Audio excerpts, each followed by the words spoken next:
नमस्कार, आप देख रहे हैं हमारा खास कार्यक्रम धर्म और ज्ञान और मैं हर्ष हसीन। जैसा कि आप सभी जानते हैं कि ये बड़ा ही पवित्र महीना चल रहा है। इस समय रमज़ान भी है और माँ भगवती के नवरात्रि भी चल रहे हैं।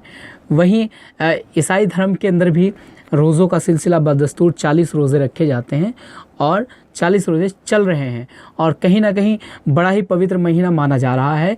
सनातन धर्म में माँ भगवती के नवरात्रे चल रहे हैं, बड़ा ही पवित्र महीना है और इस कार्यक्रम के माध्यम से हम आपको ऐसी शख्सियत से रूबरू कराने जा रहे हैं जिन्हें आप भली भांति जानते हैं। फादर दयाल, आपका स्वागत है हमारे खास कार्यक्रम में। Thank you, welcome sir. Father, मेरा यही सवाल है कि रोज़े के अंदर जिस तरह से ईसाई धर्म में रोज़ों की मान्यता है, इस्लाम धर्म में अलग मान्यता है और साथ ही साथ सनातन धर्म में जिस तरह से पवित्र महीना चल रहा है और इस महीने के अंदर नवरात्रे चल रहे हैं। आज नवरात्रों का भी पर्व है, रोज़ों का भी पर्व है। ईश्वर क्या संदेश देना चाहता है? मैं ये कहना चाहूँगा कि इस समय जैसे आपने बताया है कि बहुत ही सुंदर समय या हम कहें पवित्र समय हम सबके लिए इस संसार में चल रहा है। क्रिश्चियन धर्म के अंदर भी रोज़े चल रहे हैं, मुस्लिम धर्म के अंदर भी रोज़े स्टार्ट हो गए हैं और साथ साथ हम देखते हैं कि नवरात्रि भी हमारे हिंदू भाइयों के बीच में आरंभ हो चुके हैं। तो हम देखते हैं चारों तरफ इस समय एक ही माहौल है, वो है प्रार्थना का, दुआ का, आध्यात्म और एक दूसरे के लिए अच्छा सोचने का, अच्छा ईश्वर से उनके जीवन वो हो इसके लिए प्रार्थना करने का और आध्यात्मिक स्पिरिचुअल लाइफ में आगे बढ़ने के लिए एक समय है। कहीं ना कहीं अपने जीवन को सफल बनाने का ये महीना है। आप अपने जीवन को प्रार्थना के दौरान आप रोज़े रखें, नवरात्रों के व्रत रखें और विधिवत रूप से मनाएं। जी फादर। बिल्कुल, क्योंकि प्रभु मसीह ने भी कहा है कि बिना प्रार्थना के, उपवास के हम शैतान से कभी भी लड़ नहीं सकते हैं। और हमारा जो संघर्ष है, जिन्हें हम मानते हैं कि परमेश्वर ने बनाया है जिस सृष्टि को, उसका हमेशा से संघर्ष शैतान से रहा है और उस शैतान से अपने आप को मजबूत करके लड़ने का समय हमारे पास इस समय है कि हम परमेश्वर से प्रार्थना करें, खुदा हमें आशीष दे और हम समझ पा के अपने आप को तैयार करें। अच्छा फादर, एक चीज़ और मैं पूछना चाहूँगा कि जैसे रोज़े जो है क्रिश्चियन कम्युनिटी के कौन सी तारीख से शुरू हुए थे? इस समय हमारे जो रोज़े हैं वो 3 मार्च से आरंभ हुए हैं और ये 17 अप्रैल तक चलेंगे। 15 तारीख का गुड फ्राइडे है और 17 तारीख का ईस्टर है। लास्ट हमारा 17। अच्छा, रोज़ों के बाद जो ईस्टर और गुड फ्राइडे आता है तो इसमें किस तरह का कार्यक्रम होते हैं ज़्यादातर? ऐसा होता है कि हम लोग रोज़ों के बाद एक दिन होता है जो इस समय 10 तारीख को पड़ रहा है, 10 अप्रैल को। अच्छा। उसे हम बोलते हैं पाम संडे, खजूर का इतवार। अच्छा। और इस दिन प्रभु यीशु मसीह ने एक बड़ी सामत के साथ में, दलबल के साथ में, एक गधे के बच्चे के ऊपर बैठकर उन्होंने यरूशलेम में प्रवेश किया था और ये दर्शाया था कि एक राजा था येहू, उन्होंने भी इसी प्रकार से सवारी की थी और यीशु मसीह ने भी उसी तरह से अपने आप को तैयार किया और लोगों ने उनका वेलकम किया। लाखों हजारों लोग वहाँ पे मौजूद थे जिन्होंने अपने वस्त्रों को उतार के रास्ते बिछाया और अपने हाथों में खजूर की डालियाँ और तमाम दूसरे।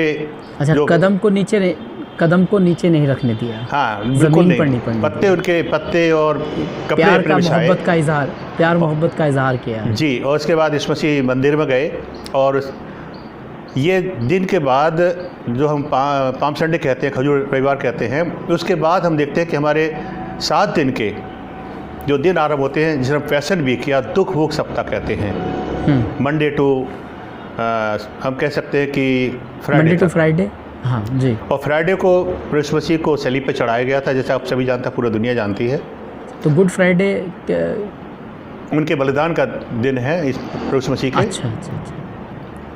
और फ्राइडे डे मनाया जाता है उस दिन। जी, उस दिन 7 गुड फ्राइडे के दिन 7 वचन हम देखते हैं प्रभु मसीह के मुंह से निकले थे और सबसे पहला तो उनका संदेश ये था कि हे पिता, इन्हें क्षमा कर क्योंकि नहीं जानते क्या कर रहे हैं। ये प्रार्थना उन लोगों के लिए की थी जिन्होंने उसे सलीब पे चढ़ाया था, जिन्होंने उनके विरुद्ध षड्यंत्र रचा था। लोगों के लिए संदेश था, तो उनके लिए उन्होंने प्रार्थना की और वो चाहते हैं कि हम भी जो हमारे साथ बुरा करते हैं उनके साथ बुरा न करें, उनके लिए हम बल्कि प्रार्थना करें।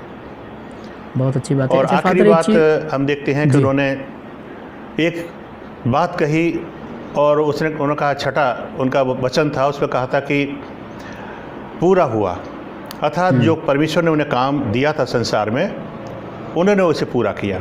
अच्छा। और अंतिम शब्द थे कि मैं अपनी आत्मा परमेश्वर तेरे हाथों में सौंपता हूँ, और ये कह के उन्होंने अपने प्राणों को त्याग दिया था। बहुत अच्छे।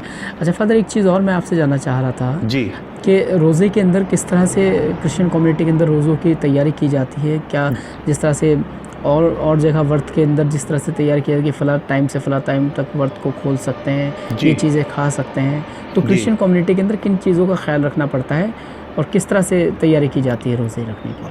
क्रिश्चियन समाज के अंदर हम देखते हैं कि एक सिद्धांत है जो प्रभु मसीह के द्वारा से हमें मिला हुआ है कि उन्होंने 40 दिन और 40 रात कुछ भी नहीं खाता, निराहार रहे थे, बिल्कुल भूखे और प्यासे तो जंगल में थे। इसमें पानी का भी इस्तेमाल नहीं किया जाता? पानी भी उन्होंने इस्तेमाल नहीं किया था 40 दिन तक। देखिए, हम लोग चूँकि इंसान हैं, इतने सामर्थ्य नहीं हो पाते हैं, इसलिए हम लोग केवल शाम के समय, दिन में केवल एक बार हम अपना रोज़ा तोड़ते हैं और खाना खाते हैं, जो भी खाना होता है, उसके बाद हम कुछ नहीं खाते। 24 घंटे का इसके 24 घंटे के लिए एक बार। अच्छा फादर, ये रोज़ों का सिलसिला अगर जैसे बात की जाए तो कहीं ना कहीं एक बॉडी के लिए साइंटिफिक रीज़न भी तो है ना ये? जी बिल्कुल, शरीर के लिए हमारे बहुत अच्छा है। हमारे जो पाचन तंत्र है वो भी सही होता है, शरीर में हमारे सामर्थ्य भी मिलती है, बहुत अच्छी बात है। हम परमेश्वर की संगति से भी जुड़ते हैं आत्मिक रूप से। तो आप क्या संदेश देना चाहेंगे पूरे भारतवर्ष? अच्छा, एक और सवाल छोटा सा मन में आ रहा है कि जिस तरह के रोज़ा का सिलसिला आप बता रहे हैं 40 दिन का चल रहा है बदस्तूर, तो पूरी दुनिया में इस तरह के अंदर चल रहा है? कहाँ कहाँ ये केवल ये हर उस जगह पर चल रहा है जहाँ पर प्रभु मसीह को मानने वाले लोग हैं। अच्छा, पूरी दुनिया के अंदर फ्राइडे और ईस्टर एक ही दिन मनाया जाता है, रोजे भी एक ही दिन स्टार्ट किए जाते हैं। हाँ, पूरी दुनिया का जो सिलसिला है वो कहीं ना कहीं उससे जुड़ा हुआ है। जी बिल्कुल। अच्छा, इसका कोई आगाज़ पहले हो जाता है या कोई एक जैसे क्रिसमस 25 दिसंबर को मनाया जाता है, तो इनका भी कोई रोज़ों का एक फ़िक्स डेट है या फिर चाँद की तारीख या कुछ इस तरह का? क्रिसमस का तो ऐसा है 25 तारीख फिक्स है वो, लेकिन हम देखते हैं कि जो रोज़े हैं, जैसा अभी आपने कहा चाँद, वो चाँद के ऊपर डिपेंड करता है, उसी के द्वारा से डेट डिसाइड की जाती है। अच्छा, तो उसी तरह से चाँद के हिसाब से तारीख डिसाइड करते हैं और उसके साथ साथ फिर रोज़ों का सिलसिला शुरू हो जाता है। जी। चलिए फादर, हमसे बात करने के लिए आपका बहुत बहुत धन्यवाद। और ये हमारे साथ जुड़े हुए थे फादर एम दयाल, जो बता रहे थे कि क्रिश्चियन कम्युनिटी के अंदर किस तरह से रोज़ों का एहतराम किया जाता है और किस तरह से रोज़े रखे जाते हैं। 24 घंटे का रोज़ा होता है, 24 घंटे में एक बार कहा गया है कि 24 घंटे तक आप बिना खाए पिए रह सकते हैं अगर किसी की क्षमता है तो, नहीं तो आज का वक्त ऐसा है कि बहुत सारे लोग ऐसे हैं जो बीमारी से ग्रस्त हैं, तो उनको खाना ज़रूरी होता है, बहुत सारे लोग की दवाइयाँ चलती है, तो दिन में 24 घंटे में एक बार आप पानी या फलहार कुछ छोटी मोटी चीज़ खा सकते हैं। बहुत अच्छी बात कही। आपका बहुत बहुत धन्यवाद फादर, हमसे जुड़ने के लिए। फिर ऐसे शख्सियत से मुलाकात होगी।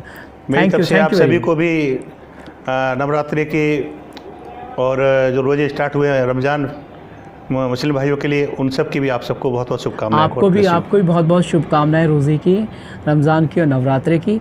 हम सब पूरी टीम की ओर से आपको बहुत बहुत शुभकामनाएं। धन्यवाद father. God bless you. Thank you very much. God bless you. और ये थे फादर एम दयाल जी जो हमारे साथ जुड़े हुए थे। ऐसे ही कार्यक्रम देखने के लिए जुड़े रहिए हमारे साथ। नमस्कार।